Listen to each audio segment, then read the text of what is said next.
Parlons argent tout de suite, puisque ce méchant mot rime avec étudiant et qu'il en est la principale préoccupation. La grande majorité des étudiants polynésiens ne sont d'ailleurs pas financièrement à l'aise. Ayata, par exemple, perçoit une bourse de l'État de 55 000 francs. Son enveloppe nourriture est super restreinte. Par mois, je fais des courses de 20 000 francs.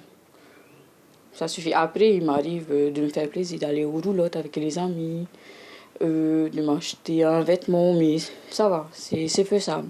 Alors, qu'est-ce que tu fais comme course surtout? Je vois que tu as beaucoup de produits secs. Oui, c'est parce que c'est plus facile à stocker et c'est moins cher. J'ai de la soupe, du riz, des pâtes.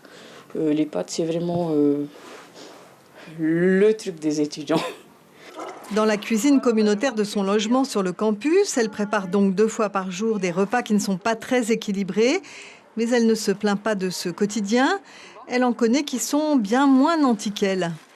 J'ai beaucoup d'amis autour de moi qui ont été SDF parce qu'ils n'ont pas la bourse. Les parents ne peuvent pas se permettre de payer un logement privé. Et parce qu'ils sont non boursiers et que, soi-disant, les parents gagnent bien, n'ont pas eu leur logement ici ou dans le parc ASPF. Sa chambre, elle la partage avec une autre étudiante. Pas d'internet ici, donc un poste de dépense en plus, car ces derniers mois, certains cours ont été dispensés par visioconférence.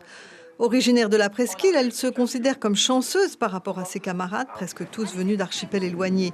Ces années de campus, elle les vit comme une étape obligatoire avant un avenir plus facile. C'est un sacrifice, en même temps c'est un investissement dans le sens où il faut payer des choses à la rentrée, il faut payer des choses aussi au courant de l'année, parce que rien n'est gratuit, on ne va pas se mentir. Hein.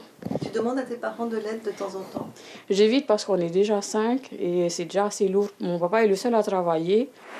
Hayata œuvre aussi au sein de l'association Avenir étudiant pour alerter les autorités sur la grande précarité de 250 à 300 étudiants polynésiens.